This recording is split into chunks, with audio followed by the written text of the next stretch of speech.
It's time to make it, just give it a try. 'Cause you can make it like the old fat guy.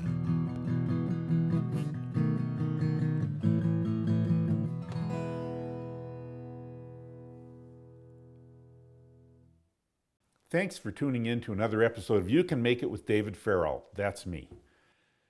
When I was growing up, we'd have chili con carne, and it was just basically hamburger mixed with tomato sauce, can of beans, and a bunch of chili powder thrown in it.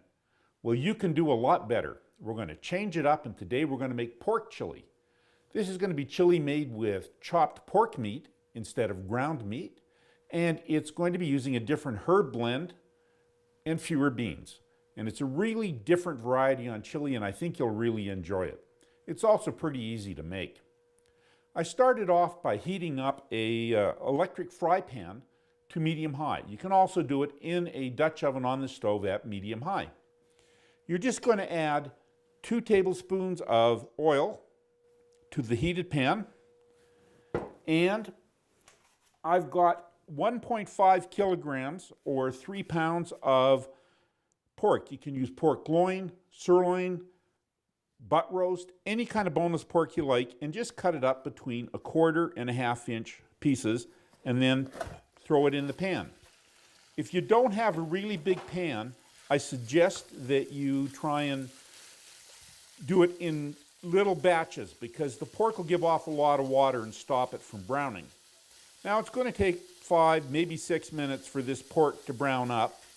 Just keep moving it around in the hot pan until it gets a bit of golden brown on it. Unlike beef, it won't get a dark brown. It'll just get a nice light golden color. So I'll just let this sit in the pan and start to brown. Now that this has been cooking for 5 or 6 minutes, you can see it's got just a light golden brown color on it. It's not really dark brown. You're not trying to sear it or scorch it. You just want a little golden color. And we're ready to add some more ingredients. We're going to start with 3 stalks of celery I've cut up to 1/4 inch, and a medium onion I've cut up to 1/4 inch dice, and we're going to add that to the pork. We don't want to really cook the onions and the celery. We want to do what they call sweating them. We just want to stir them around until they start to give off a little bit of liquid. It just makes them a little less sharp in the final chili. This will just take 35-40 seconds, and you just want to get some moisture out of them.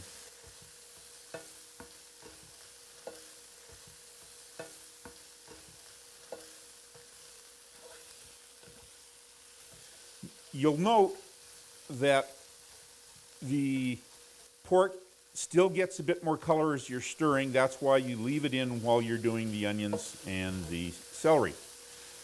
You can see that a little bit of liquid's coming out of the onions and the peppers. That's the sweating completed, so we're going to add the rest of the ingredients for our chili, with the exception of some beans we'll add later. We're going to start off with 2 796 milliliter cans of diced tomatoes, including the liquid. Just add those. And then we're going to add the 14 ounces of tomato sauce, canned tomato sauce. You can use fresh if you've made some. And you can always splash it on the counter. My wife always appreciates that. And we have 1/2 cup of soy sauce. We're also going to add some spices. I have 2 tablespoons of chili powder, 25 milliliters of chili powder, or 2 tablespoons. I have 2 milliliters or a 1/2 teaspoon of ground chilies, 1/4 teaspoon if you like it mild. I like it mild, so I've gone 1/4 teaspoon. I have 2 teaspoons of beef base. That's the stuff you make beef bouillon out of. You can use that or the cubes, 2 cubes if you use the cubes. I have 1 teaspoon of dried rosemary and a 1/2 teaspoon of dried thyme. So that would be 5 milliliters of dried rosemary or 3 milliliters of dried thyme. And they're going to go into the mixture. Then we'll just stir it all up to get a good mix on it. I've had people say, what are you doing putting soy sauce in a chili? It gives a really more meatier taste and gives it a nicer color, I think, and a better feel on the tongue. It won't taste like soy sauce. Once you've got it mixed up, we're just going to put a lid on it and lower the heat to a simmer. We're going to let it simmer for 1 hour covered. So I'll just turn the heat down and we'll come back to it in an hour. The chili's been simmering for an hour with the lid on, and I've stirred it a couple of times just to make sure it doesn't stick. It rarely does. Now I'm going to add the beans. The reason that you're going to add the beans now instead of at the beginning is so they don't cook too soft. So we'll just take the lid off and add, I have here a 586 milliliter can of kidney beans. You can use pinto beans or any canned beans you like. These red kidney beans have been rinsed under water because the liquid in the can of beans has a lot of salt in them and I don't want to oversalt my chili. So I've rinsed them off, drained them, and I'm just going to add it to the chili. You'll notice that it's not a lot of beans. I find I like some creaminess in my chili, but I don't want it to be all beans. I like a lot of meat. So now that I've got the beans in the chili, we're going to let it continue to simmer for 20 minutes, and it's very important that it's uncovered for that 20 minutes because we want some of it to boil up, tighten the sauce so it's a bit thicker, and make the chili a little bit more substantial. So I'm just going to let this simmer for 20 minutes now, and then we'll come back and we'll be able to have a bowl of pork chili.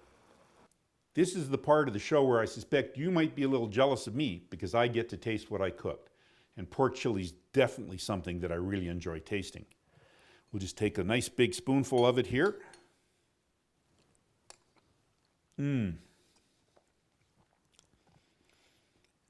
The pork is incredibly tender. The beans are nice and creamy, but still have some texture. Just the slightest little bite of heat. But because I used the rosemary and the thyme, it has a herb profile you normally don't get in chili that really goes well with the pork. This is a super pork chili, and you can make it. In this recipe, David prepared pork chili.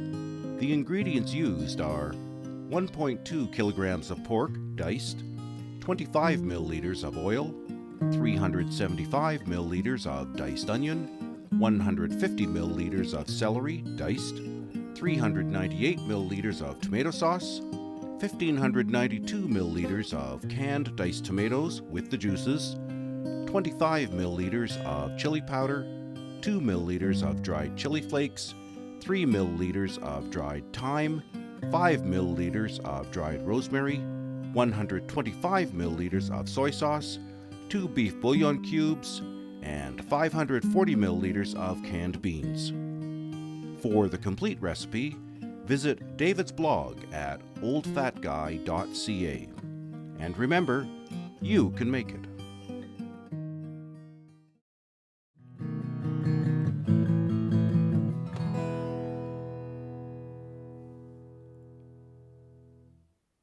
It's time to make it. Just give it a try. 'Cause you can make it like the old fat guy.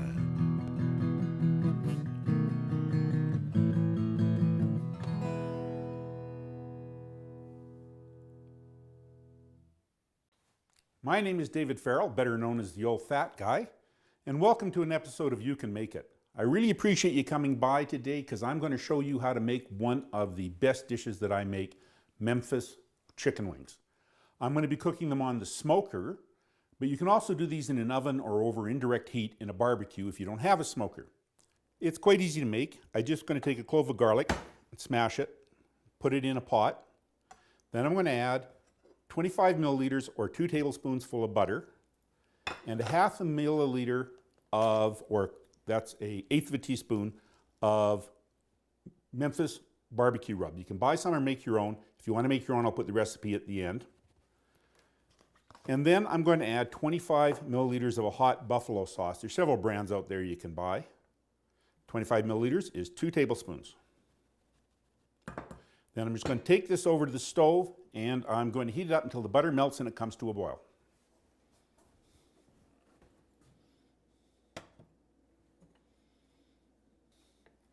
So you'll see it's just starting to steam and the butter's starting to melt, what you're going to be looking for is some bubbles to break the surface, and then we're ready to inject. As you can see, it takes a couple of minutes. It's come to a nice boil, and I just want to take a fork and pull the chunks of garlic out of this, or it will plug up my injector, because we're going to inject this sauce into the chicken wings. So we'll just pour some of the sauce in. I got a few chunks of garlic there. We might have a little bit of sticking. And now you want to do this on a plate because there's no way to do it without it squirting all over the place.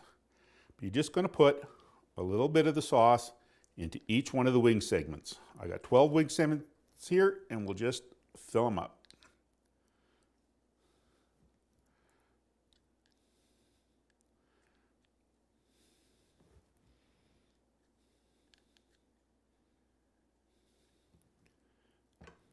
You'll note that you can't do this. One of these is going to squirt out. It just happens.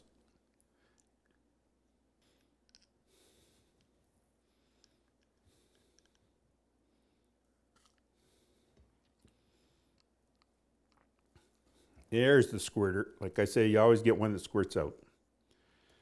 And once you've got them all shut up, you'll note you still have some of the butter sauce left. So what you're going to do is just squirt it around. My wife will love me. Beautiful mess. You know you're cooking. And just make sure you get it all on there. And then just toss them around with your fingers. You'll notice the butter starts to harden up. Don't worry about that. And then you need to wash and rinse your fingers, because we're going to be putting some sauce on there. Okay, so now I'm just going to put about 10 milliliters or 2 teaspoons of Memphis barbecue rub over the top of them.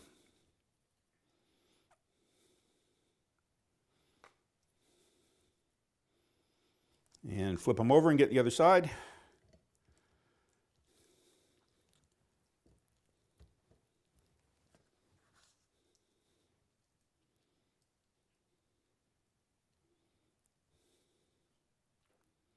And these are ready to go in the smoker, the barbecue, or the oven, depending how you're cooking them. I put the chicken wings directly on the rack of my smoker that I had preheated to 350 degrees Fahrenheit. You could also put these on a rack over a baking tray in a 350 degree Fahrenheit oven. After 20 minutes, I turn the chicken wings just to make sure they get a good crispy skin on all sides. After another 20 minutes of cooking, I checked the internal temperature on the chicken wings to make sure it was over 165 degrees Fahrenheit. That's just to make sure that any dangerous bacteria is killed. Then I took it inside to eat it. So our wings are all done. And the best part of cooking anything is tasting them, and I can hardly wait to try these Memphis wings. So let's give it a bite.